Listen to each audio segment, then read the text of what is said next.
Batman versus Superman, the debate that will never go away. Batman and Superman have a long history together, and they have encountered each other in combat numerous times.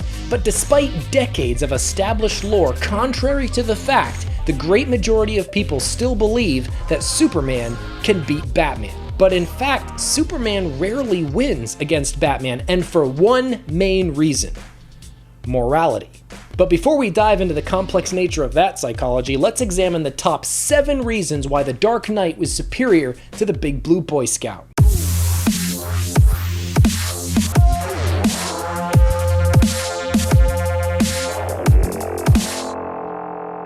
Superman and Batman have been crossing paths since 1952. In their first appearance together in Superman number 76. Though they shared a cover together about 10 years prior, this was the first story that had them competing.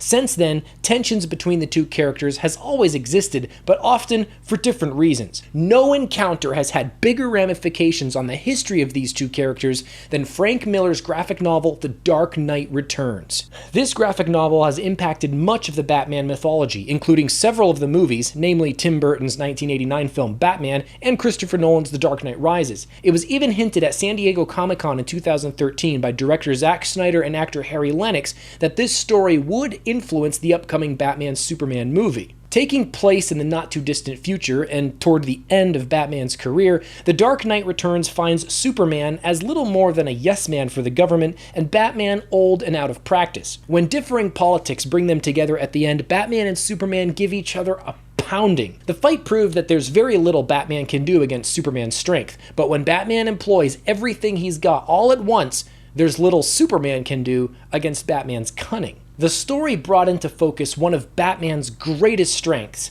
and it's point number 1.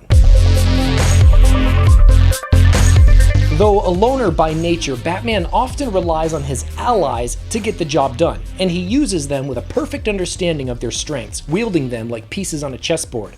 Robin, Nightwing, Catwoman, Huntress, Commissioner Gordon, the police. While Batman wouldn't necessarily rely on them to defeat Superman for him, he would use them to dissect the threat of Superman by distracting him or setting him up for a trap. In The Dark Knight Returns, it was the Green Arrow who Batman recruited to help slow Superman down through the use of a kryptonite arrow. Batman and Superman were fighting because Batman had finally killed the Joker. Consequently, the government decided that Batman needed to be brought into custody and Superman was sent to do the job. Which brings us to... After giving Superman the pounding of his life at the end of The Dark Knight Returns, Batman fakes a heart attack. At the funeral, Superman realizes the death wasn't real. Batman had formulated the plan when the Green Arrow noted that the government needed Batman dead. Batman figured if it was his death they wanted, why not give them just that? Superman decides to go along with the plan, which allows Batman to continue his war against crime, training the next generation of crime fighters in complete secrecy, or until the next time he needs to pound some sense into Superman. In a story called Tower of Babel, Batman develops contingency plans to defeat all members of the Justice League in case any of them ever went rogue: Wonder Woman, Martian Manhunter, the Flash, and yes, even Superman. These contingency plans fell into the hands of an enemy and resulted in Batman having to save every member of the JLA from the very contraptions that he had invented, which brings us to point number 3. Is Superman afraid of Batman? Most likely. Almost everyone is.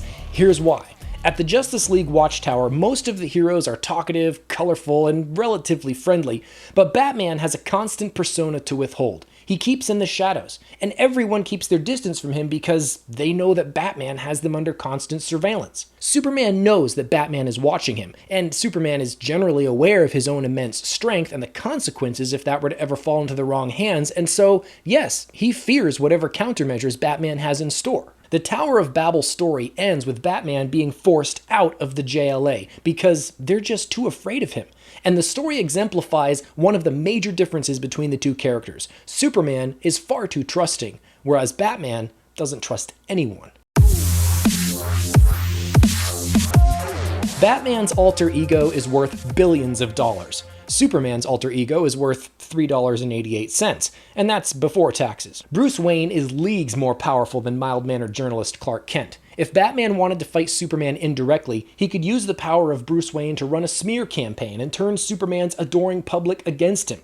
He could turn him into a fugitive or a criminal, pit governments against him, or wipe out his bank account. Now, admittedly, this isn't typically Batman's style, but he could theoretically defeat Superman without it ever even having to come to blows.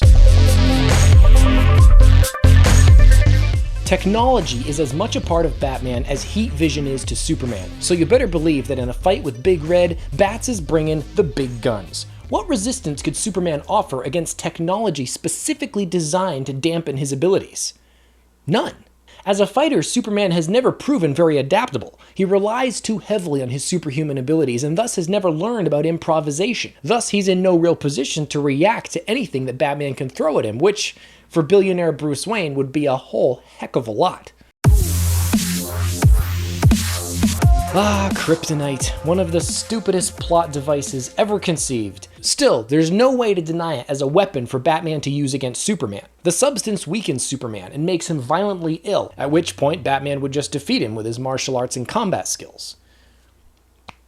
And that would really be all there is to it. Superman and Batman came to blows in the 5th part of a 12-issue story arc called Hush. When Superman fell under the control of Poison Ivy, it was up to Batman to unleash hell on the Man of Steel to stop what was essentially a living, breathing freight train of destruction. Thanks to an arsenal of weapons aimed at every one of Superman's senses and a kryptonite ring, Batman took him to task. But what really turned the fight in Batman's favor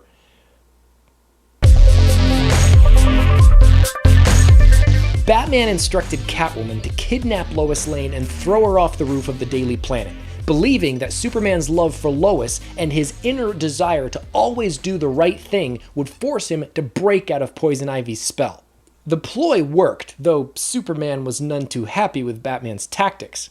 Hush proved a very important point, that deep down, Superman is essentially a good person, and deep down, Batman is not. It's this difference in morality that enables Batman to do what's necessary to defeat his opponent, whereas Superman will always hold himself back. Sure, Superman can punch Batman to the moon, but he won't. Batman knows this, and he's not afraid to use Superman's own goodness against him.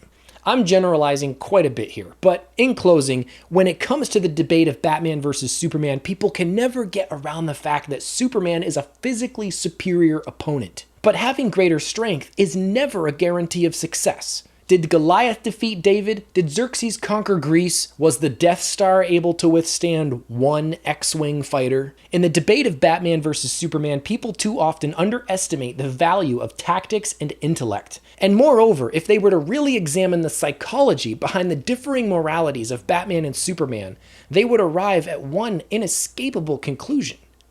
Batman always wins.